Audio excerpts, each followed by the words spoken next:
On behalf of Brian and myself, I'm honored to acknowledge that we are currently recording on the traditional land of the Anishinaabe.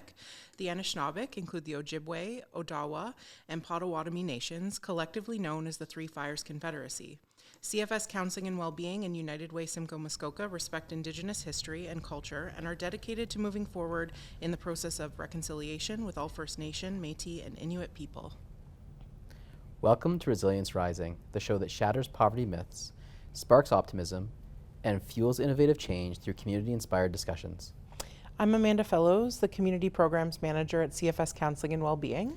And I'm Brian Shelley, the Chief Executive and Philanthropy Officer at United Way Simcoe Muskoka. The title of today's episode is Unmasking Racial Disparities, Poverty, and BIPOC Communities. StatsCan reports that 1 in 9 Canadians live in poverty, with racialized groups experiencing higher rates of poverty than the white population. For Black, Latin American, Arab, and West Asian groups, this difference in poverty rate has persisted into the third generation or more. Also important to note that StatsCan recognizes that Indigenous people in Canada face significant and long-standing socioeconomic gaps when compared to the non-Indigenous population due to colonization and government policies. Poverty rates among Indigenous people remain very high compared to the general population.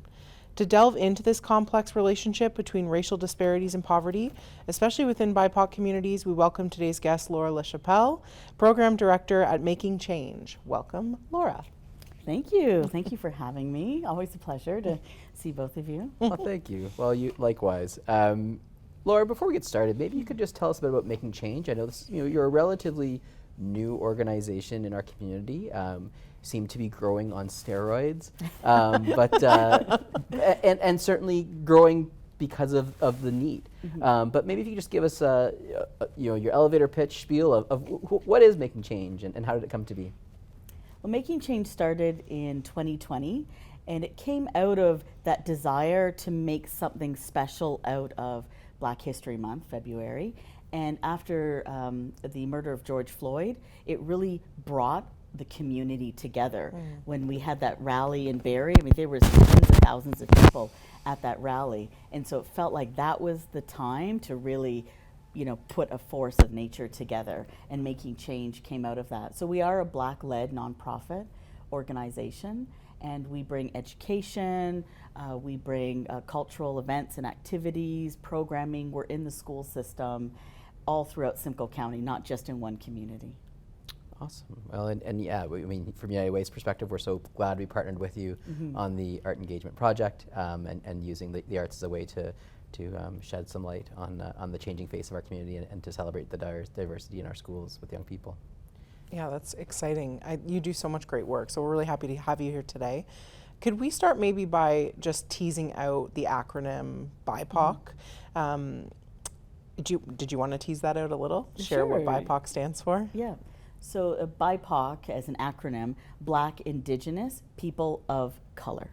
Yeah. And it was a way to group those racialized individuals that are experiencing disparities and struggles and discrimination, because there is a common thread amongst those in the BIPOC community.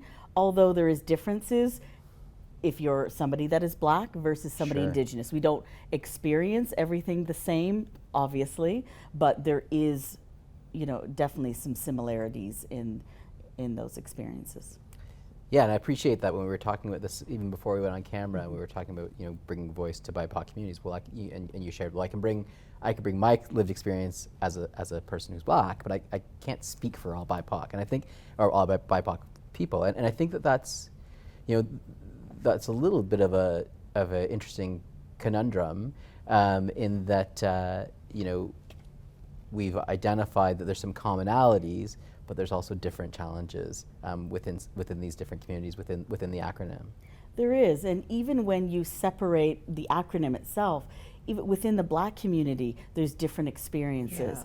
I'm mixed race, so I've got Jamaican and French and Ukrainian background, but somebody else that's, say, a newcomer from Africa or born and raised in the Caribbean islands that moved up here or came up here from the United States and identify as African American, all of us have a different experience because of whatever trauma had brought us to Canada, or those that genuinely just came over here as newcomers, Right. their experience is very different than somebody that's a descendant of the transatlantic slave trade.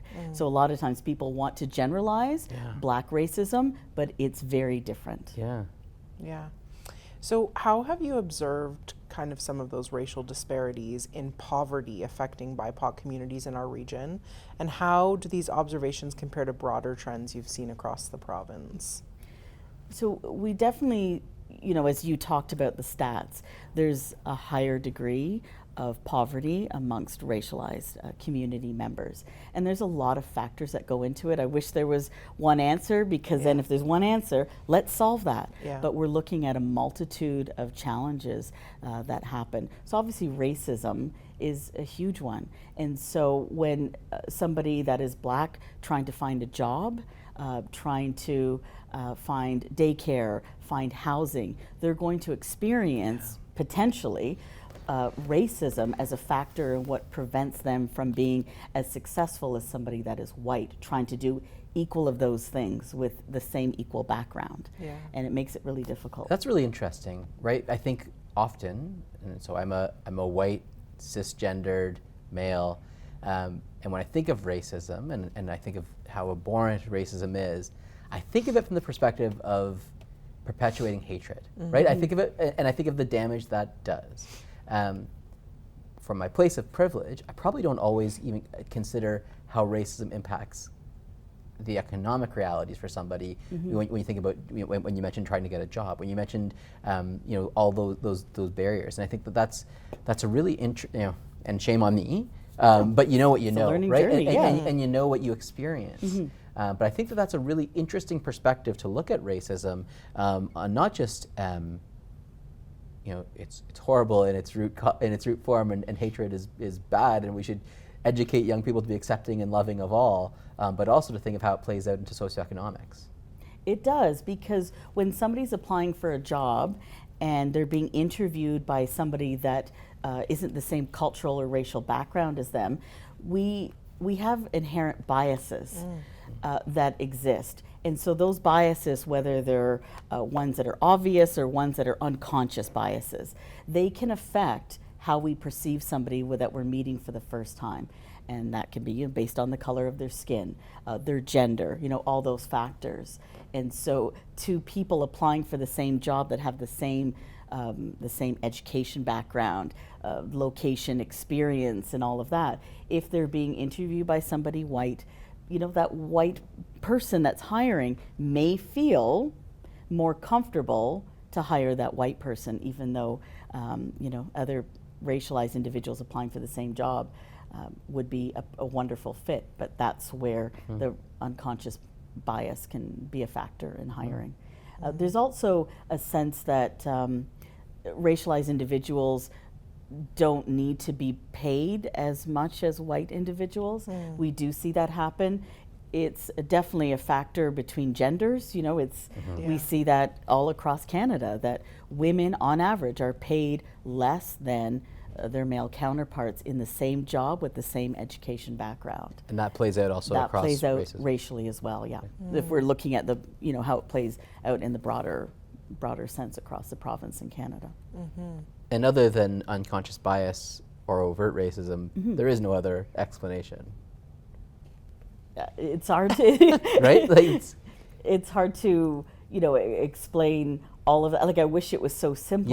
Yeah. But it can be a factor in who you connect with, when you hire. Yeah. So it's not to necessarily say that the hiring process, there's evil intent. Yeah. But those are things that are factors. And so the more that we learn about unconscious bias, the more we learn about that, then we can start putting in different hiring practices and change our mindset on how we look at hiring. We get a lot of questions about how to help diversify employment base. And there's so many factors that play into that, and it's a different mindset. And so somebody was asking about hiring management level, And I compared it to lobster fishing, which I know sounds kind of weird. Go on. But, but if you have been a lobster fisherman for a long time, and you know that, you know, the best lobster is when you fish at 5 p.m. And I'm just going to continue to fish because that's what I'm comfortable with, that's what I know. But if you change how your net looks, if you change the time that you go out lobster fishing, if you play a different kind of music when you're out in the boat, like just totally change, think outside the box, all of a sudden you will see so many different types of people applying for a job. But it's changing that mindset. Yeah.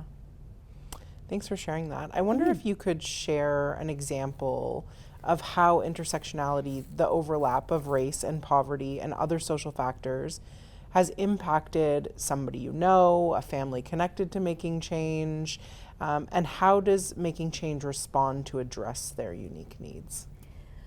With the events that we have held over the last 4 years, we've had a chance to meet so many community members. And so we've heard lots of stories, lots of challenges. People reach out to us for resources. You know, I'm struggling in this area. Who do I talk to? And those are some of the things that we do. And it was important for us to make connections with other service organizations so that we can help our Black community members find the resources that they need. So for like one example, we had a single mother new to Simcoe County, and she has been a part of the church where she had come from. And for her, is there a Black church? Is there a church where more Black people go to? She was looking for a connection. She was looking for, you know, a sense of family. And so in that situation, I called up Natasha Shakespeare from PARSC, which is Parents Against Racism, Simcoe County. I reached out to connections that we had. Do you know the church in Barrie that might have more Black community members that come out? And I was able to get that answer and provide that to her. So I hope she'd had a chance to make that connection here in Barrie. Those are some of those examples. People have been looking for jobs. Who's hiring? We've had a couple of newcomers that have come up to us. They would feel more comfortable at a job that's a Black-owned business. You know, they're new to this country, and that's fair. And so it actually inspired me to try and list, like, where are all the Black-owned businesses? Because I've seen a list be posted a couple of years ago on Barrie or SimcoeCounty.com. And I noticed that that list had maybe 25 Black-owned businesses. And I thought, there's something wrong there. I know there's more than 25 Black-owned businesses. And so I started to do some research. We have actually, over this last year, hit over 100. Oh, that's amazing. Over 100 Black-owned businesses all across Simcoe County. And so having the chance to then connect you know, that person to some of the businesses that I know are hiring. You know, those are the kind of opportunities that we try and do and help people. We don't actually provide, as of yet, direct service. So we don't do intake and all of that. But if we can connect them with somebody that does know and who those services are, who the contact is, that's exactly what I love doing, and that's so important. That's why we do big events. We want to connect with the community. Well, and that comes back to a theme that's come up in many of our episodes this season, is this whole concept of social capital, right? And the whole concept of connecting folks to help them move forward on their journey. And certainly, if we look at communities like Barrie and like, you know, surrounding communities across Simcoe, Muskoka that have been predominantly white, have been predominantly Anglo-Saxon.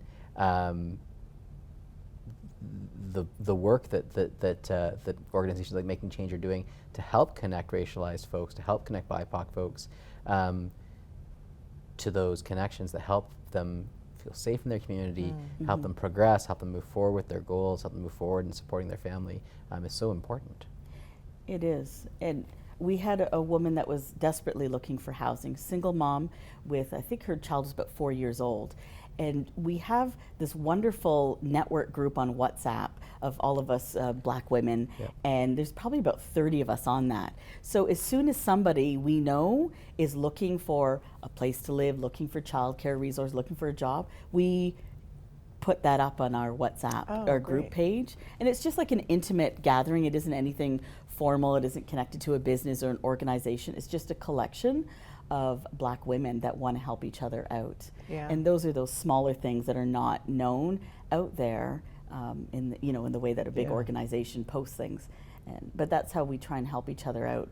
It's challenging when you're a Black woman, single, little child, trying to find housing. And where do we get subsidized daycare? Where are all those resources? And so when a landlord is looking for that next tenant, they may ignore the Black woman with the single child and take the white man that's applied for the same apartment. You have to leverage your connections in a different way. Yeah, exactly. I wonder if you can share any successful initiatives or programs that have been organized in the community to address the economic disparities amongst BIPOC communities, whether that was led by Making Change or other initiatives that you've seen, and what lessons have you learned that could be applied more broadly? So we've really started to capitalize on grant achievement. And when you get a grant, you're able to provide that funding for larger scale programs. When you're first starting out, you're hoping for sponsors, for donations from the community. And my role as program director, I've been in charge of all the grant writing. And we've been really successful in that process. And so the projects that we're starting to do, we're getting a larger reach. And through that reach, we're also making connections with other Black-led organizations. The wheels start turning, we realize, let's start partnering up together. And that's one downfall that, well, amongst many, with colonialism is they want to separate racial groups. So even the plots of land that was given up north to the Black Battalion members, they separated their plots of land, didn't want them together. So they were struggling in their own individual plots of land. And so we even see that in Black-led organizations. At first you're kind of pitted against each other. And we've come together and realized we're stronger when we come together. And so even our last event that we had just Wednesday, Vibe and Thrive, that was a Black Mentor Speaker Series event. We had 4 amazing speakers, including Michael Williams from Much Music. Much Music. Shout out to the 1980s. Yeah, exactly. You could tell our age. Yeah, that's right. Man, you're too young. Am I too young? Yes, Do you remember Michael Williams from the host of Rap City? Exactly. No. And then Spider Jones and Rastafil and Boxer, Isan Jupiter. I know, Golden Glove champion. That's right. 2-time Golden Glove champion. So we had over 70 people at that event. Oh, that's amazing. Yeah, I know. It was a Sorry, wonderful. how many? 70. That's amazing. Yes. That's wonderful. But we partnered with Parents Against Racism Simcoe County. So for that grant application and then putting on that event, and it was great. We also have done Radiant Roots. We did that event in Innisfil, and that was a Black Cultural Expo. So we brought on Black-owned businesses, didn't charge them that enormous vendor fee that a lot of other festival and events do. It wasn't about making money. It was about exposing the community to the wonderful Black-owned businesses that are out there. So they had an opportunity to meet the few hundred people that came through the Innisfil Library. We had a Pan-African fashion show and activities for the kids. And that was really successful. We did that without any grant. We just did that ourselves. So shout out to the Innisfil Library. I mean, that is, they're amazing. They are an organization that really is leading the way in being a true community hub without branding themselves as such. But man, the work that the Innisfil Library is doing in bringing together partners is huge. Yeah, they've been amazing to work with over the last few years. We've hosted quite a few events there ourselves, but we've been making connections with other libraries in the smaller communities. Even the Midland Library, we've started to foster that connection, and we were part of their Mosaic event that they had up there. We had a table and doing cultural tiles. So speak to why libraries are such important partners in this work that you're doing through Making Change. Well, they're a community hub. They've been traditionally a community hub, And I think as more and more newcomers are coming in, they're looking for that sense of community, and they're finding that the library is a great resource. The libraries host all sorts of newcomer events, youth events, seniors events, and it's bringing people together. That's who we want to partner with. They're destigmatized spaces too, right? For sure. So Yeah. it's not, you're not going anywhere specific, seeking a specific service to the broader public, right? You're walking into a place that is like Switzerland. Well, it's egalitarian too, right? There is no fee attached Yeah. to being a member at a library. In fact, even if we look at, I think, obviously libraries are much more than just book lenders now. Yes. But lots of libraries have even done away with fines for late returns, within a period of that's good. time. Which again, I think it helps create this level playing field. And there's very few level playing fields left in this world, where everyone can be, included, involved at a similar level or at a common level. Sorry, I just went on my campaign there of how awesome libraries are, but We support all your love public libraries, library. What you said that Making Change doesn't necessarily provide direct service. Is that the goal? Like, is that when you think about, like, where do you want Making Change to go? That's a great question. We did a strategic plan a couple of years ago, and it was a 3-year plan. So where that next step goes, I'm excited to see, and I definitely want to be a part of the team. We have an amazing board of directors. The 3 founders of Making Change, they're still there cheering us on, being support, and it's just been an amazing journey. So I'd like to see where that goes. But the first set of that strategic plan just includes growing us as an organization, making our presence known, growing our board, growing our volunteer base, because we've got to build our capacity to do more things. So while you don't provide direct service, you do provide programming. Maybe speak to the programs that Making Change does offer in our community. Well, there's several programs we're so proud of, but the Art Engagement Project, which of course we're so pleased to be working with United Way Simcoe Muskoka on, and Wasaga Society of the Arts, and McLaren Arts Center, and the Catholic School Board and the regular school board. So we come into the school system. Students have an opportunity to see an anti-Black racism presentation. They have an opportunity to discuss some of those messages that were brought to them. Some of them are seeing anti-racism presentations for the first time.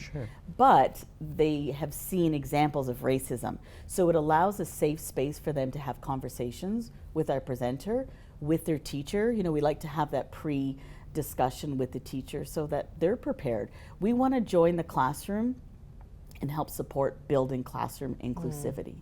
And so we want to demystify, what that means. And then they get to work with an artist mentor from the BIPOC community.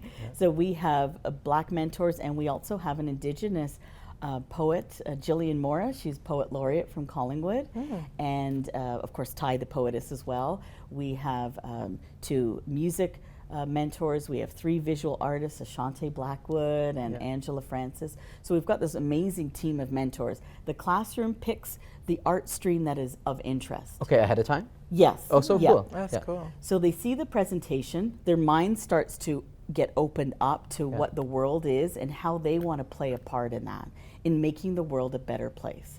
Because most of the students are white here in Simcoe County, we're about helping them to be inspired to be that next generation of allies. Love it.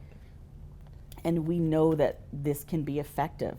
And when we work through that concept through art, it's like it opens up creatively, and it's not as scary when you work that through from an artistic point of view.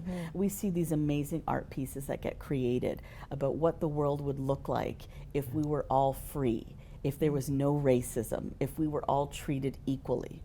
And we just hope that carries through for the rest of their lives. But that's what the Art Engagement Project brings. So we've got 2 more years, and we're really seeing the effect. We're starting to see schools look at multiple classrooms experiencing it and doing like an event at the school, showcasing their art. Like Worsley, for instance, they did the cultural tile. So each student created a tile that showcases what their culture means to them. Well, if you've got 28 students all doing a tile, they're all different because no matter what the color of your skin is, we all have a different cultural background. Yeah. And then they put all the tiles together, and it was up at their graduation. Oh, that's great. Yeah, all 80 graduates had done tiles. Aw. And it was beautiful when parents walked in and there was this wall of tiles. It was just wonderful experience. So that's the effect that the Art Engagement Project has. So we're looking forward to continuing that. Yeah. And then Canvas for Change is back this year. That's where we work with Black youth teen artists.